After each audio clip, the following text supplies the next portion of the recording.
Embodied in this quotation is everything we have gathered here to consider, that the very essence of place or identity is precious but vulnerable. Tesla's career was a formative contribution to the second industrial revolution, when technological advances influenced global productivity. The third industrial revolution in the 1960s was when computing unlocked speed of production. But Schwab has identified the fourth industrial revolution as being the liberation of the physical-digital interface, where data is unrestricted by nations, place, culture, values, or even, thinking of Tesla, honour. I'm working with the Klasztorska Szkoła, the stonemasonry school in the Balkans, developing traditional and digital skills to complement each other. It is working on the cathedral in Zagreb. I was on the scaffolding only a few weeks before the earthquake. Such events hurt the soul as well as the stone, but both have resilience to restore not just the damage, but Tesla's harmonious, inseparable relationships. Together, tradition and digital are a means of helping to reset the physical loss, the healing of stone and spirit. Earthquakes are unpredictable, but digital modelling has identified a predictable threat: rising sea levels caused by climate change with a very real impact upon our coastlines. Here are 3 historic ports as projected in 2050 if, with 30 years' notice, we ignore the signs. These are significant economic and touristic generators, but also homes and communities. Not every historic port can install an equivalent to Venice's Mosa barrier. And here is a graphic illustration. Just a few weeks ago, one of Henry VIII's coastal defence forts suffered partial collapse. Nearly 500 years of defence against invasion defeated by the sea itself. The threat of fire is nothing new. Those who could pay for insurance could call upon fire brigades. The threat from armed conflict also is not new, but such measures are a hope, not a guarantee. Which is why we need to revisit Tesla's equilibrium of physical and human forces when the behaviour of forces upon matter and human activity are at the very heart of sustainability. We should not pick and choose our interventions. COVID has shown how dependent the economy is upon travel. Digital has been an unexpected lifeline for galleries, archives, libraries and museums during lockdown. Is this temporary? In Impact Tour, we are anticipating how real-time data management can reduce harm at saturated tourism sites and rebalance the needs for those marginalised communities literally dying for want of tourism income. Please do contact me to find out more about the workshop and project. The environmental message expressed by the European Union in the Green Deal is being integrated across all themes and funding streams. But amazingly, cultural heritage does not appear anywhere in the plan.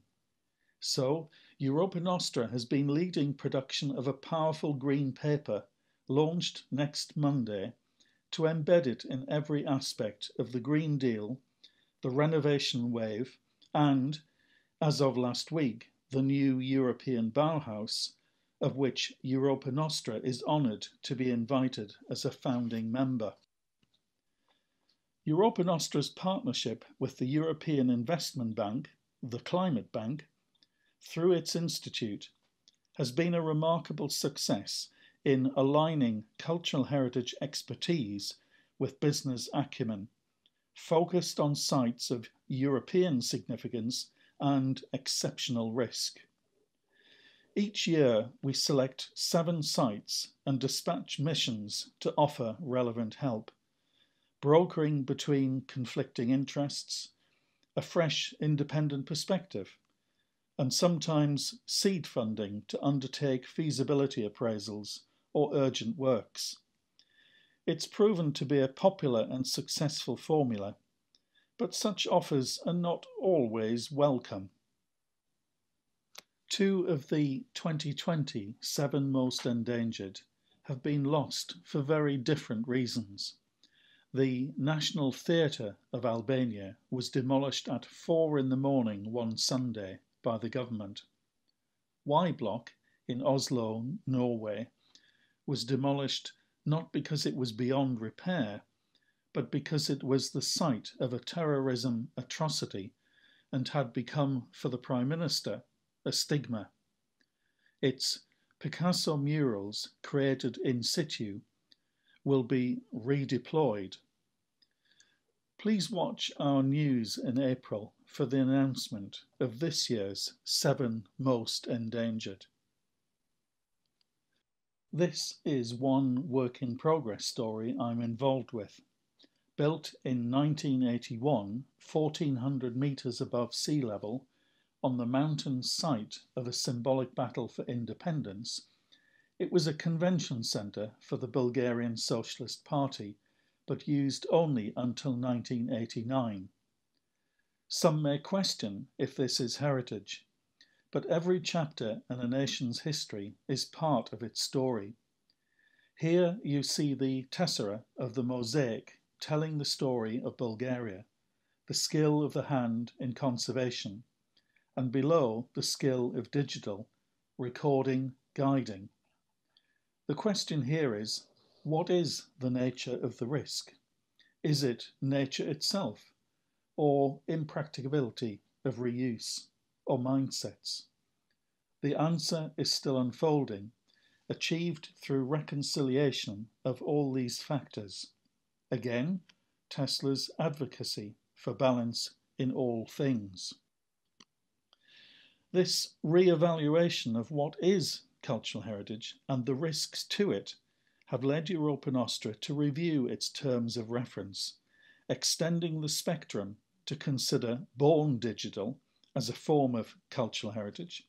For example, Beeple's virtual-only NFT imagery, which sold last week at auction for $69 million, or the immersive environments of augmented reality, working in tandem with the reality upon which they are based.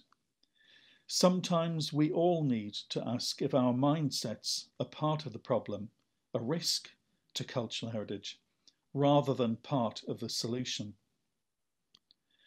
The same can be said of the United Nations Sustainable Development Goals.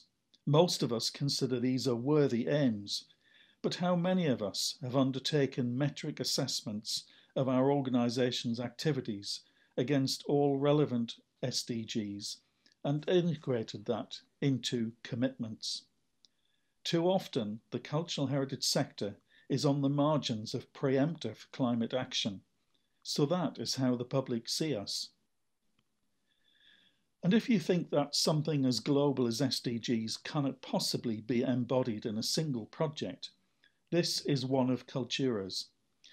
It was selected by the Council of Europe for inclusion in this portfolio of good practice, in a sense, not because it was exceptional, but because it is replicable. The project refurbished a disused historic mill at risk of disintegration or inappropriate reuse.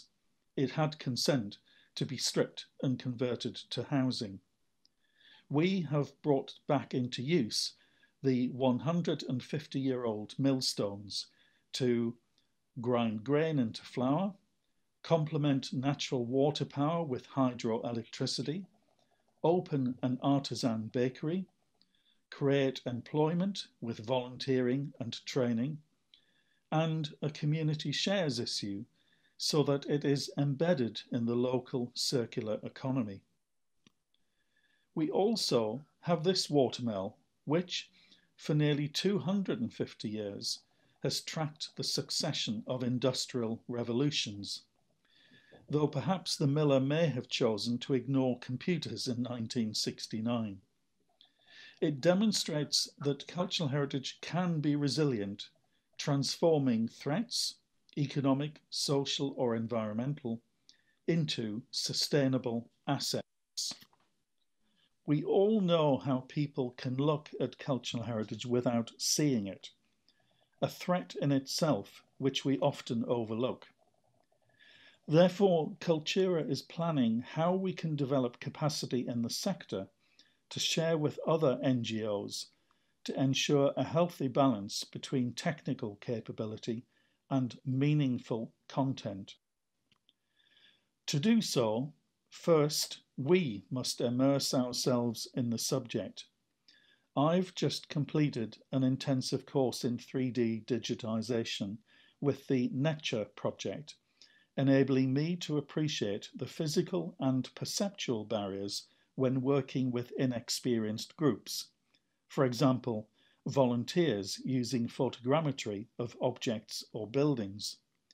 It demystifies digital as the domain of experts. It strengthens the relationships between people and their cultural heritage. It is accessible and therefore inclusive, having the potential to be the ultimate inclusive gateway, building resilience into all communities. Nevertheless, I recognise that digital cultural heritage has grown so quickly and diversely that it lacks consistency of standards, which is perverse for a medium which cannot exist without compatibility between originator and user. This project, led by the UNESCO Chair for Digital Cultural Heritage at the Cyprus University of Technology, is a commission by the European Commission which intends to address that. There is much detail in what I've shared, but let us return to one of the most poignant of symbols of risk to cultural heritage, Notre Dame.